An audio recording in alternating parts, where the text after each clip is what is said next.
Okay, so let's move on to climate then. And well, there is no climate emergency, according to the Global Climate Intelligence Group. And they've published or updated their declaration. It now has, I think, 1,104 signatories on this. And they're saying climate science should be less political, while climate policy should be more scientific. Scientists should openly address uncertainties and exaggerations in their predictions of global warming, while politicians should dispassionately count the real costs as well as the imagined benefits of their policy measures. And the parallels with COVID policy here, Patrick, of course. But let's put this back on screen and run through a few of the comments that they make. They say that natural as well as anthropogenic factors cause warming. And you can read the main context of this. They're saying warming is far slower than predicted. They're saying climate policy relies on inadequate models, just like COVID. They're saying CO2 is plant food, the basis of all life on Earth. And they're saying that global warming has not increased natural disasters. Climate policy must respect scientific and economic realities.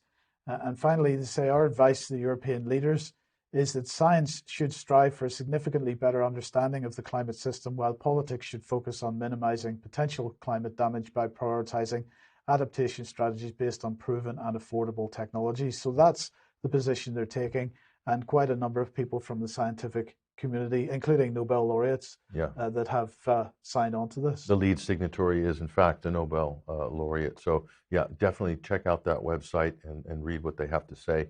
These are things that have been out there for a while, but it's nice to see it brought together and packaged in such a good way.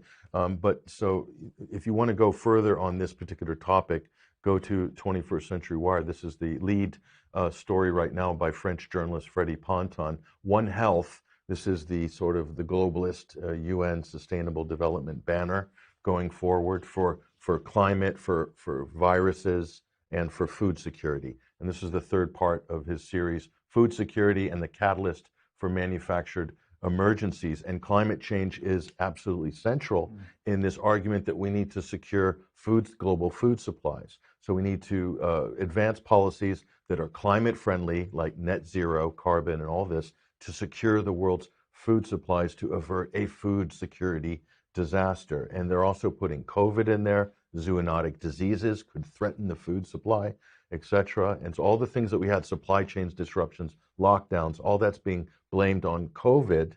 So then that instead of policy being blamed, it's all about, no, it's the virus or it's climate change. And it has nothing to do with government, just suicidal, economic suicidal and dysfunctional government policies. So he breaks this down really well in this. It's quite a lengthy piece, but in terms of research, I can say that the research done here and in the other two articles on One Health are second to none. That is the framework going forward for the next decade that they're trying to basically run to couch all these things under the One Health approach. So food security is the other part of that. And you're seeing that the Dutch farmers controversy and the protests there, that's central. That's mentioned in this article as well. Right, Dutch farmers, German farmers now as well as we're reporting, and in fact Serbian farmers as well. So this is spreading right